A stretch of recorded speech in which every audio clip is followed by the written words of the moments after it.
All right, g'day. Welcome back to Collectivitis, podcast where we dissect the disease that is collectivism. My name is Pietro. Happy New Year, Max. How Happy New are Year, you? Pietro. G'day. I'm nursing a horrible hangover, but other than that, I feel great because back doing an episode.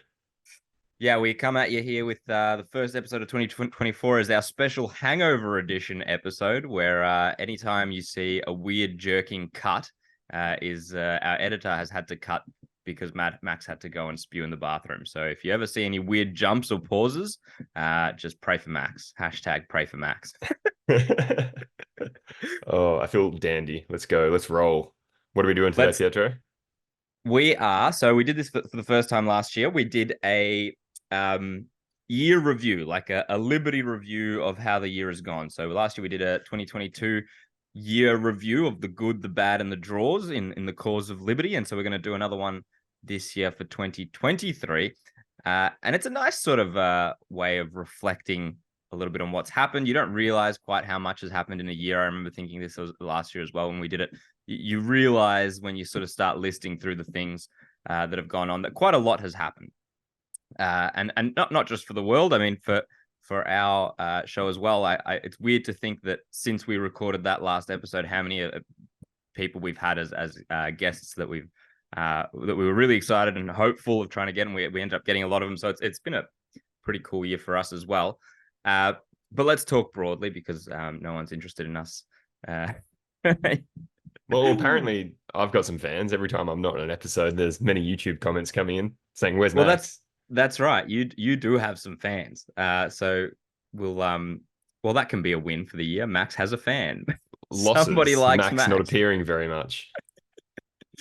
True. So Uh the structure, Pietro. So we're going to talk about the wins, losses, and draws, and your sort of the way you're sort of grading items is it a net win for Liberty or a net loss for Liberty?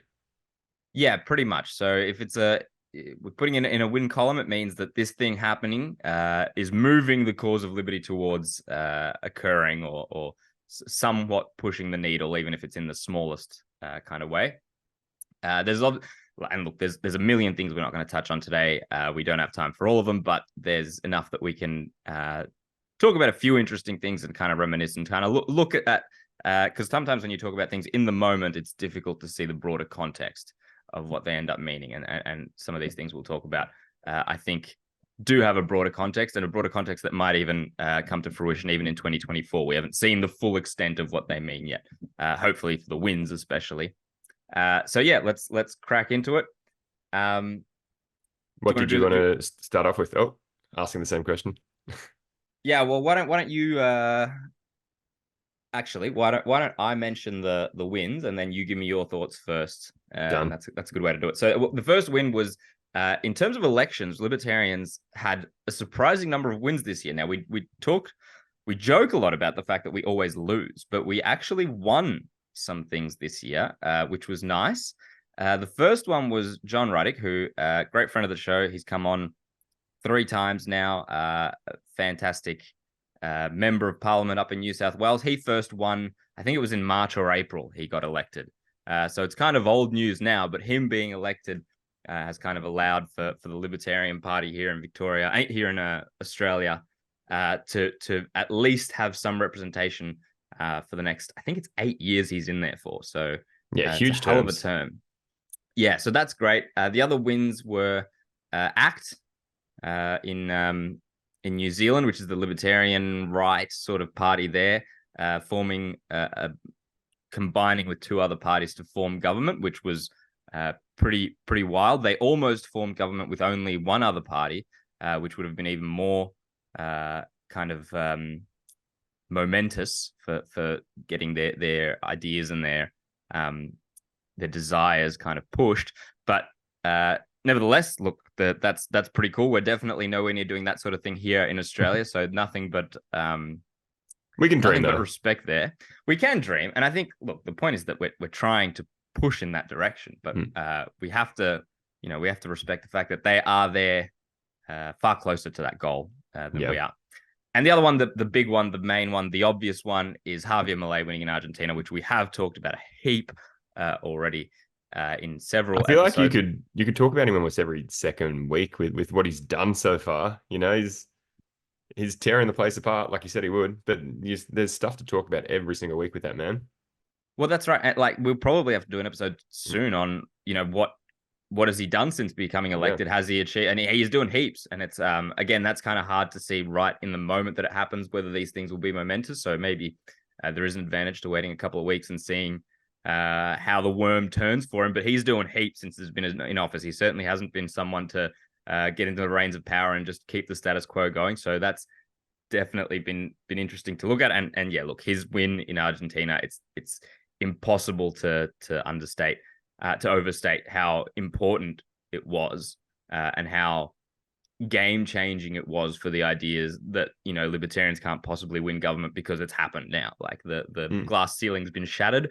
Someone's done it. Granted, there were a lot of circumstances that were in his favor that don't exist everywhere else, but it means that now it is possible. That perfect storm can exist. And I'm seeing articles from all around the world and like friends that like I know would have known nothing about like Argentinian politics or South American politics before this. And now they've heard of this guy because he's making waves around the world and they're talking about him and what he's doing. And they're actually like, I don't know, using some critical thinking to be like, okay, he's dismantling this and doing this. And this is why he's doing it. And that's awesome. You know, like remember when we started this podcast, we said we wanted to talk about like politics in Australia mainly and like the fight for liberty in Australia.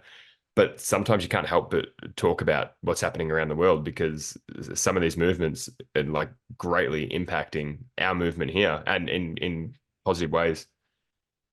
Yeah, well, I mean, we can say we're all for Australian libertarianism, but there's definitely a huge advantage to someone breaking into like the public sphere in the way that Javier Milei has and popularizing something like the term libertarianism. If people know what libertarianism is because of some Argentinian and end up voting for the Libertarian Party in Australia, like that's a clear correlation, a clear connection, and hopefully one that there is some advantage from if he does continue to gain in kind of popularity and notoriety. And he's getting a lot of the wrong type of notoriety as well, because as all the media and the kind of socialist lefty old school commies of the world want to lambast him for what he's doing wrong. So a lot of people will, same with like Bolsonaro, you hear that he's a right-wing Trumpophile and you immediately think, okay, that's a right-wing neo-Nazi, and that's kind of the same brush they're trying to paint Milei with. But yeah, his name gaining popularity can only be a good thing for us, I think. Yeah, absolutely. So they're the three. How does it feel to be a winner? How does it feel to have won some elections, Max? It was exciting, you know. I remember when we were talking to John, maybe like a few weeks before the election, John Ruddick, and I remember saying to him like, "Oh, I look forward to having you on again next time, like as an MP." And it was like, you know, it was like shouldn't be jinxing it, this and that, but there was just like this feeling of confidence, and with all these wins, there's just a greater feeling of confidence in the movement. And like always going to believe in the movement and the things that we fight for, but these little wins just keep you going that little bit more. Yeah, It feels great to win. To answer your question, it feels great to win because it's not the full fight. It's not the war, but it's the battle. Yeah, that's right. And I think when we're not going to see a wins this big next year, regardless. Like it doesn't matter what happens, there isn't going to be some enormous country the size of Argentina that elects a libertarian. And if there is, like we are in for a wild ride because it means that something is changing enormously. So I mean, let's relish these wins while they occur. Who's the libertarian candidate in China? I don't know, but he's getting assassinated within the next 20 minutes, so don't bother learning his name. So that's our first win. We'll start with the wins. We'll start positive. We'll go wins, losses, draws. We'll end dreary. Do you want to read the second one? Have you got the list there with you? So second win that we had listed down was the Libertarian Party in Australia changing their name from the Liberal Democrats to the Libertarian Party. New South Wales just followed suit as well. I don't know exactly why, but there was a bit of a delay in getting their name changed. That's obviously a big win because, you know, the more like we speak about being bold and having a clear message, you know, it starts with having a clear name on who we are and what we fight for. So that's definitely a big win. A lot of work went into that behind the scenes. It's changing a party's name isn't as easy as it sounds. Like you've got to get all the members on board, then you've got to put all the changes in, and there's other people trying to fight for the same name. So yeah, that's a huge step in the right direction as well. Yeah, and it wasn't as obvious that it, like, now it seems like, yeah, of course, that's the right name to pick, and it seems that we've only had kind of good reception on that front, from mostly from our own membership, who wanted to feel represented by the name. We're yet to truly test how the new name goes in a big election. Um, but it wasn't a given that was going to happen. There was some serious kind of opposition from certain groups that wanted a more bland, palatable name. There are a few different options, but even the idea of trying to keep Liberal Democrats as a name to try and kind of confuse or obfuscate exactly what this party is, because maybe libertarianism is too distasteful to the middle 80% of people. And I think that's the wrong way of looking at it. And we've made our opinions on this very clear. And it's not super relevant to continue to dwell on all of these arguments, because they've been hashed out, and resoundingly in the end, Libertarian Party name came through. But even looking around now at the stuff like, for example, Javier Milei winning, imagine what a misstep it would have been if we were called something different, something not the Libertarian Party. And we're struggling to align ourselves with Javier Milei now to show, hey, we're on his side. Look, this guy we like did the right thing. Where it's so much easier, it's so much more natural, it's so much more organic now. He is the Libertarian president of Argentina. We are the Libertarian Party in Australia. These two agree. If you've heard of him and you like what he's doing, there's this party that vouches for the same things here, and it's such an easy link to make. And imagine if we were called something different. We would have lost so much of that. Well, it was hard enough, like during elections, trying to explain who we were as Liberal Democrats just to the average voter. So if you can, obviously do it on a grander scale, it makes our cause a bit easier to fight for. Yeah, exactly. And it aligns us with anything good that libertarians do anywhere in the world, and anything bad. So, I mean, if there's a horrific crumbling of, say, the Libertarian Party in the US, as sometimes they teeter, we would feel the effects of that as well. So, but I think it's an important link to draw, and yeah, obviously being represented by a word that describes you is important. The third thing we've got, we'll do one each. We'll do one each. So the third win, which is the fact that in the US, there is, this time round, a candidate for presidency that I quite like for the moment. And you have to always be careful that the politicians, I don't ever trust any of them wholeheartedly to the end. But for the moment, Vivek Ramaswamy is head and shoulders the best candidate I think I've seen for presidency in a major party, like in a Republican or Democrat, since Ron Paul. I think I'd even go so far as to say he's been better than Rand Paul was the couple of times he made a run at the presidency.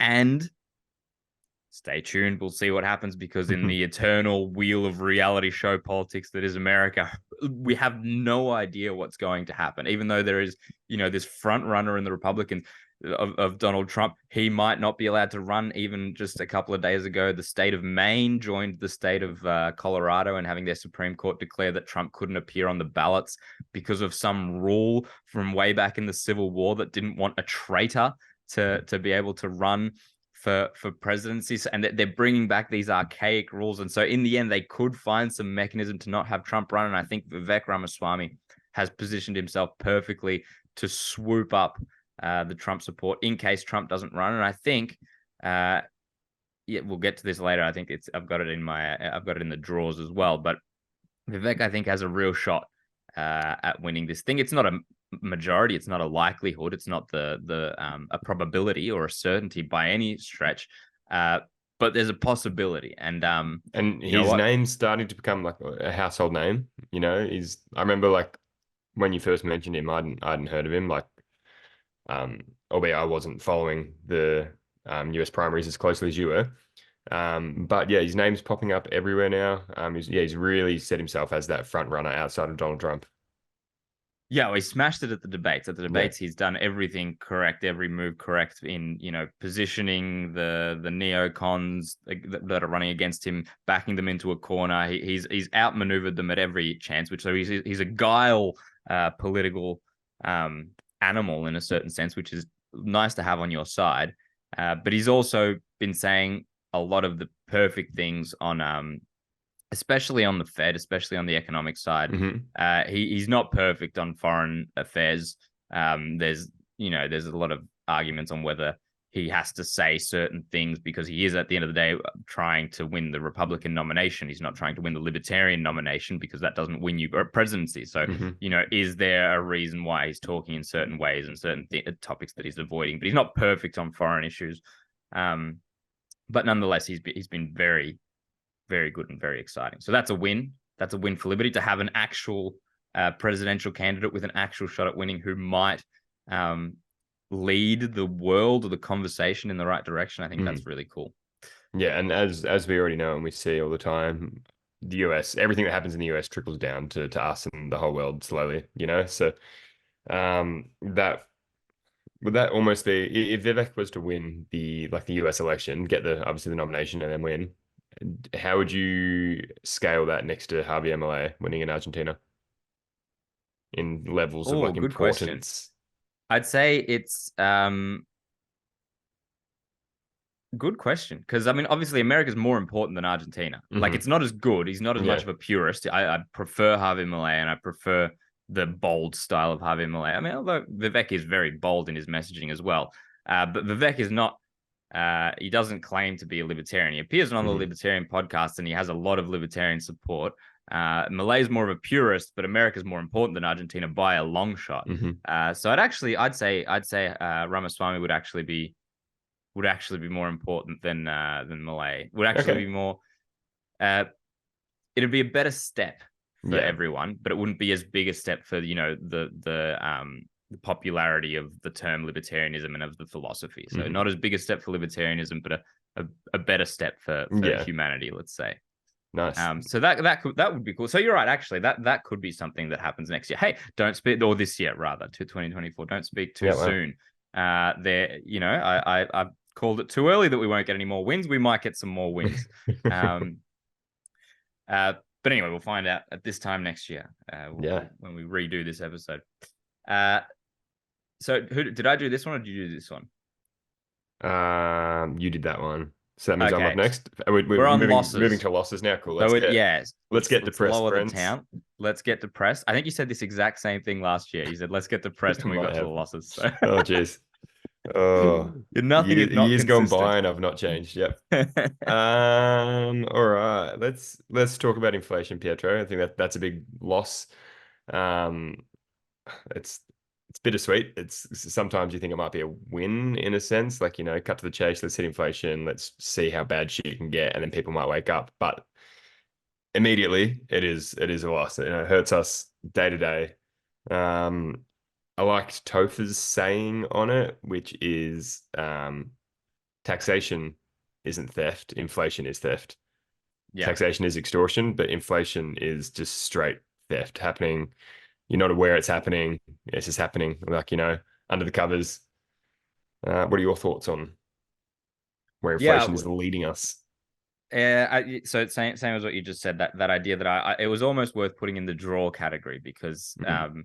it was always going to hit. We knew it was going to hit. Everyone who knows how economics and how money printing and how what they did in 2020 and quantitative easing and all of that works knew we were going to get massive inflation. Knew that you couldn't just grind the economy to a halt and print endless amounts of money and transfer heaps of wealth from the middle class and the poor to the mega rich and then not expect at some point a massive surge in prices. And this was coming anyway, but it was certainly exacerbated by COVID.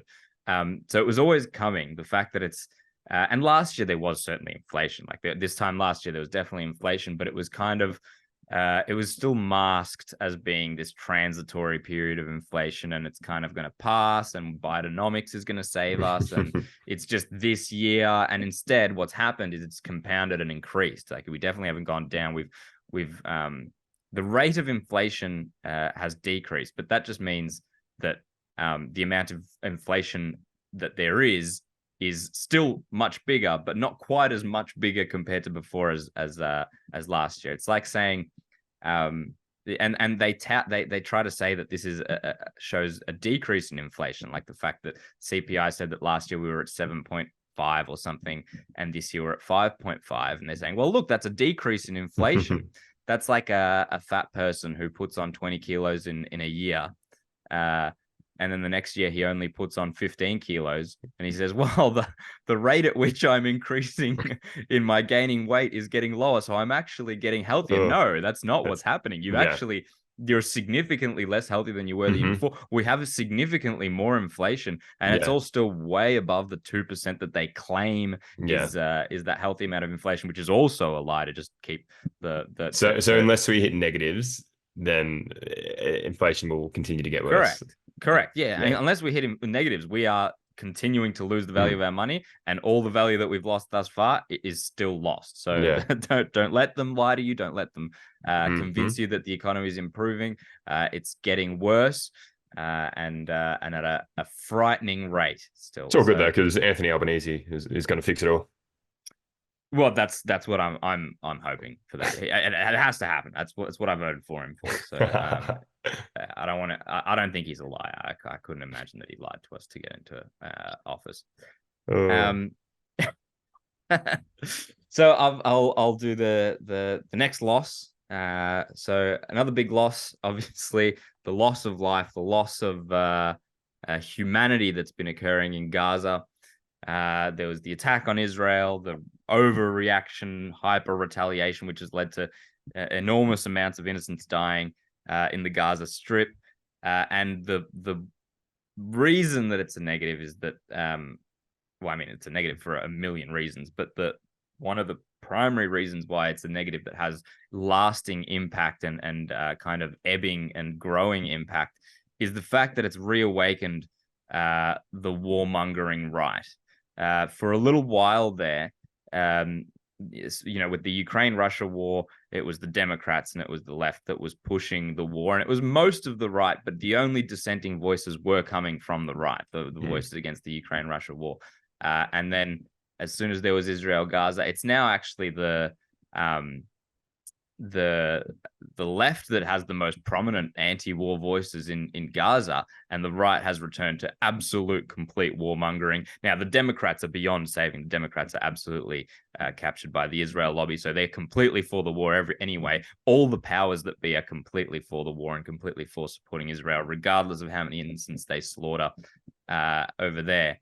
But the return of the warmongering right, which had been asleep since Dick Cheney and George Bush, has certainly reawoken with a righteous passion. All it takes is to look at Nikki Haley, who's also on the debate stage there with Vivek Ramaswamy, who you can taste you can feel the hunger for blood on her lips. Well, on a personal level too, like just it's brought out the worst in people in general, not even like, talking politics, just like friends. Everybody's got to pick a side in this fight. Like, there's a war, we've got to pick a side and hope for a winner and a loser. And it's just like, no, everybody's losing with this.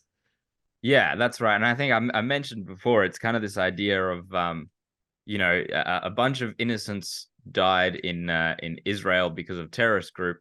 And now, because of the ego and pride of the state of Israel, not the Israeli people necessarily, like the state of Israel, which is a state, which, as we know, the state is the number one enemy of the individual. Because the ego of the state has now been burned and hurt, and they can't be seen to be weak in that region, they have to go slaughter a bunch of innocent people, to maintain their dignity. And at the end of it all, it's what's forgotten is the individuals, both, the Israeli individuals that have died because, and this is all without going into the fact that Hamas was propped up by Netanyahu deliberately and explicitly, and he says this, and he brags about this to his Likud party without even looking at that fact, which makes the whole thing an absurdity, which means that the Israeli casualties are also victims of their own government, their own state. And so, and in all of this, it's the individuals and their sovereignty, and they're the ones who are forgotten for the sake of the state, maintaining this this power and this dignity and this aura of invincibility, which is why they have to go there and bomb the shit out of, you know, hospitals and schools. Hopefully next year we can put this in the win column. We can, like, there'll be a nice resolution to this. Yeah, world peace. World Yeah. peace will be achieved next year. Peace in the Middle East. I think if you can achieve peace in the Middle East, I think you could probably achieve world peace, because that Yeah. peace in the Middle East seems extremely difficult to maintain. Not just because of these obviously extremely complicated and delicate situations such as Israel and Palestine, but also because the US just seems to love making war there, and it's very difficult to have peace if the US is you know, the military industrial complex is raking in bajillions and squillions of dollars by selling weapons to go and shoot camel farmers in the Middle East, because, you know, they're all far less advanced militarily than the US is. It's like children fighting against adults in the end. Well, so were the Vietnamese rice farmers, weren't they? And they managed to put up a good fight. That's true. That is true. That is true. You don't know what's inside those camels, Pietro? Yeah, camel. It's a Trojan horse. It's a Trojan camel filled with TNT. That's what's in the humps. TNT. Yeah. Well, there you go. Oh. Next loss. You're up. Yeah, you're up. I'm up. I'm up. But Loss. this is your note though, so I'll let you touch on it more. But Dave Smith not running for president is a loss in the US. Yeah, that's a big one. So Dave Smith, for those of you who have watched our show since the start, all three of you, will know that this show is very much inspired by Dave Smith's Part of the Problem. Dave Smith is a libertarian hero of both of ours, enormously rising in popularity and in renown year on year. He's a frequent guest on Joe Rogan. He's kind of become Joe Rogan's war guy. Like whenever Joe Rogan wants to talk about a war or a conflict, he brings on Dave Smith to give the history and the context of it all, which is just incredibly good for the libertarian movement and for libertarian visibility. So that could almost be a win in of itself. But when the Mises Caucus took over, Mises Caucus being a Rothbardian, almost quasi-anarcho-capitalist faction within the Libertarian Party in the US, they took over the Libertarian Party last year. And part of the reason that was really exciting was because their pitch was going to be to have Dave Smith run for presidency. And that would be, you know, giving him this podium to share the ideas in a way that would reach an enormous amount of people, because he's extremely charismatic, extremely well-read, extremely intelligent, and a really, really, really solid and good libertarian. And that would have been fantastic. Unfortunately, this year he did decide not to run. He gave lots of reasons, and he's done a few sit-down podcasts as to why this is the case. It's mostly due to family reasons in the end, which is difficult to criticize him on. I mean, criticize all you want, but it's you can certainly empathize that putting yourself in the spotlight where the whole country knows who you are, and, you know, death threats and all the rest of that stuff that entails, especially when it comes to US politics. They've assassinated more than one president in the past. I'm sure there's nutters there that would try that sort of thing from time to time. So unfortunately, he has decided not to run for the presidency, which has left a little bit of a gap there. I've been following a little bit the Libertarian Party's kind of primaries that they do to figure out who their candidate will be, and there's no one as inspiring as Dave Smith yet. There's certainly very solid people. I think Michael Rectenwald is one of them who's very good. The Spike isn't running then? Well, Spike hasn't put his name in the hat yet, his name in the ring, whatever the expression is. He did mention when he was on the show with us that he potentially would. He just hadn't decided yet. It is getting later and later, I suppose. If he is going to do it, he would be good. He would. I mean, it's obviously not as much of a dogfight as it is for the like Dems and Republicans, where they have to, you know, travel the country and tour and debate each other. Yeah, it's on a much smaller scale. I think they still do debates. They used to in the past, certainly. I don't know if they have had any recently, but they it's essentially that, but on an extremely smaller scale, because we're talking about a 3-4% party at most, compared to, you know, the 40-50% party that the Democrats and the Republicans are. But yeah, it would be someone good on that level, does get a huge podium to preach about the ideas. So that do we know what percentage, like average nationwide, that the Libertarian Party got at the 2020 election? 2020 they got almost nothing. They got like 1%. They had Joe Okay. Jorgensen, whose campaign collapsed Yeah. for a number of reasons. She wasn't particularly inspiring either. Hmm. And there was a whole debacle there where her or someone in her campaign team made a tweet that was like, it's not enough to not be racist. You have to be actively anti-racist, which is a very identity politics kind of Yeah. bullshit thing It's that just, libertarians scoff at, and yeah, it you don't lost her need a to even lot of touch on support. that. Like, Yeah, you just don't and even that need to mention that. exactly. This was very the opposite direction to what the Yeah. Mises caucus has brought in. Um, but prior to her, uh, in 2016, Gary Johnson got like 4 or 5% Yeah. I was average, which is thinking very high.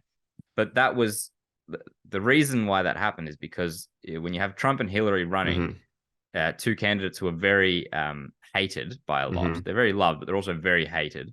The third party tends to pick up a lot of votes because it's kind of like, Yeah. I don't want either of these. Whoever's there, I'm voting for them. And when it was Gary Johnson, he got a lot of these votes, but there was no sort of lasting movement with Gary Johnson the way that you would expect from someone who gets 4 to 5%. And they're talking about already, like it's quite common knowledge that at the next election, this coming election,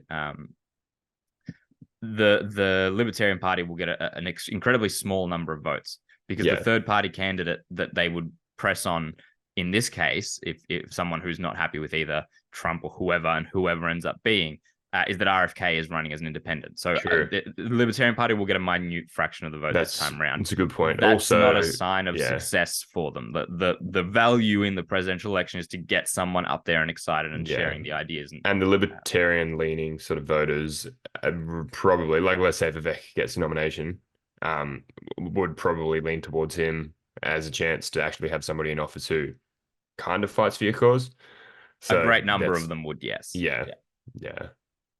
Uh, Well, yeah, so that's the we can loss. touch That's on the that loss of one Dave Smith. next year and see if that's a win, the US election results. We'll see what happens there. I'm sure we'll talk lots about the US election Oh yeah. all throughout this year. Yeah. That's gonna be Got an 11 entertaining months one till that the we can follow. election, Yeah, yeah. or 10, So roughly. cannot wait. So we're on to draws. We've got a little bit of time left. So I stole your one this time. Do you want to have a go at one of these ones? Um, well, while we're talking about the US and everything, may as well just touch more on Trump being, kicked off the ballot and, being persecuted nationwide in certain states. Bit of a draw there. So Colorado first, he was kicked off and then reinstated. Yeah, so the Supreme Court there has said that he wouldn't be on the ballot because of this archaic Civil War era law. And then they've deferred that judgment now because Trump has appealed to the Supreme Court, and it's unclear what'll happen. They're testing the waters, essentially, is what they're doing. They're testing the waters to see, hey, is this something that we can get away with? Because And then, like I've seen in Maine, many states will probably follow suit. well, and that's the thing. It's kind of the needle is on the edge at the moment on which way it'll fall. We don't know because they're testing. They're saying, hey, can we get away with this? Is this the way that will eliminate Trump, or is this a way? What is it that will happen here? There's all sorts of theories going around. There's And I theories suppose you coin that as a draw because, two reasons. First one being that, it'll open up a lot of eyes to corruption, kicking him off the ballot. Obviously, I mean, we don't like corruption, but opening eyes to it is good and so blatant. And the second one being that, like, Vivek will probably get the nomination. So that's a win. But at the same time, you don't want to support Trump being kicked off the ballot wrongly. Yeah, I wouldn't use words quite as strong as probably for Vivek. I think, yeah, the reason I had it in the draw column was because every time one of these things happens to Trump, his polling increases. Like he gains popularity because there is this huge my read on it is that there is this huge sentiment among the average person in America, probably here in Australia as well, that the system is screwing them. And the inflation and then the lying about the inflation, like saying, hey, no, the economy is good. You just don't realize. You don't understand that the economy is good while you're at the grocery store and at the gas station pump losing your life savings. And you're being told that. So this sense that there's something deeply wrong is pervasive. Now, not everyone is versed in libertarianism. Not everyone has been shown, has even met with the ideas before. And many of them probably would be libertarians if they'd met with the ideas before. But this sense that there is something wrong, that the establishment is against the individual, leads to people wanting to vote for someone who's against the establishment. And the more the establishment shits on Trump, the more these people think, okay, that's the guy then. If the establishment hates me and screws me and lies to me, and they really hate Trump, which they really hate Trump, that must be my guy. There must be a reason they hate him. And that's why his popularity increases every time they try to screw him over. The real reason that it's a draw is not because Trump getting elected is that much of a win. I mean, it's cool. Trump getting elected is entertaining for sure. Yeah. If you go on entertainment value, Trump getting elected is the most entertainment that we'll get. But as you said, I wouldn't say probably Vivek takes, because there's so many moving pieces here. Yeah. Like, who knows what would happen? But Vivek's path to victory, there's only one. And that is that if Trump isn't allowed to run, Vivek takes Trump's supporters and wins the primaries. So for the possibility of the best possible outcome for next year, which I would say is Vivek winning the Republican nomination and beating whatever demagogue the Democrats put up. Good play on words there. Yeah. The establishment has to rule Trump out, and that's what they're trying to do. So we'll see whether that happens. Any more thoughts on Trump? No, just looking forward to following along. It's going to be a very interesting year leading up to this election in the US. There's going to be many twists and turns. There's already been heaps, but like it's really going to ramp up. There's lots of like really intelligent speculators who have been right about things in the past who don't think we get to an election. They don't think we get to an election here. They think, I don't know, something happens, some emergency. Wow. Who knows? There's a million different scenarios. This is the most wild presidential election that I've ever been a witness to, and wilder even than Trump Hillary, and that was pretty wild when Trump won that. So every year they say this is the most important election of your life, but I think it's fair to say that this is going to be the most wild election of our lives. There'll be for sure the wildest. Yeah. And they are right when they say that this is the most important election of our lives, because every year, every new election, the state has more power than it had the previous time. So it's more important who takes control of the state apparatus, because they have more power to unleash harm on the civilians. So every election is the most important. More of the public sector has grown, more of the private sector has shrunk, more of your taxes are being taken away, more of this power to make these decisions is consolidated into the hands of the few. So yeah, it always is more important. I wish there was a less important election. Yeah. If the next election of our lifetimes is less important than this one, then that means that something good has happened along the way. Something libertarian-esque has happened along the way. We'll see what happens there. Let's go to the last one. So the last one is a draw, which was we talked a fair bit this year about the Ukraine-Russia. We talked about it last year probably as well. Lots of things that we said have turned out to be completely true. The fact that the war was unwinnable for Ukraine. The only reason that one of the major reasons why the US was pushing this was simply to use Ukrainians as fodder to weaken the Russian army. That a lot of people have said this explicitly, but this idea that it's in the US national interest to weaken the Russians, and therefore we're going to arm the Ukrainians in a war that we know they can't win. And so instead of getting them to sue for peace and make a deal, we've let heaps of them get slaughtered a heap of Russians along the way, and now they're going to make the exact same deal. It would seem that we denied them and didn't let them do in the first place. Except now Russia's weakened, and all our military contractors have made a squillion dollars, and our taxpayer obviously has paid for all of that, and all the military contractors have then refunded the donations to their politicians, so the politicians have heaps of money again, and all the victims are the regular people of Russia who died, the regular Ukrainians who died, and the regular taxpayers, both in Australia, America, and everywhere else that donated. We donated almost $1 billion to the war effort there. We were the highest donors outside of the EU, so outside of NATO, sorry. So we didn't want to be left behind. Yep, we'll definitely also throw a billion taxpayer dollars at this as well. So I mean, it's a draw because we called it all. It was exactly what the libertarians' voices on this were completely right, even as far as the Nord Stream pipeline, which when that was blown up, it's Russia, Putin did this, look, false flag attack. And it was from the beginning, it was always that, it was the Ukrainians and the Americans did this. Turned out the Ukrainians and the Americans were behind it. And so, it's a draw because while we were correct about all of it, that and it does seem like the war is coming to a close now. It seems there is less appetite now that there's a new, fresh, shiny, younger war to go and fight in Israel. This war might come to an end, but nonetheless, catastrophic loss of life, catastrophic example of how government propaganda can be spun for just long enough to kill a whole bunch of people, enrich a whole bunch of the richest. And as usual, the individual loses. An enormous example of how that can happen and how will continue to happen as long as these enormous militaries and enormous states exist. No bias, but libertarians are always right about everything. Not just this. Yeah, so, well, I mean, no bias at all. What's the next new shiny war then? What's your prediction? We're going to forget about Israel and Palestine in a year's time?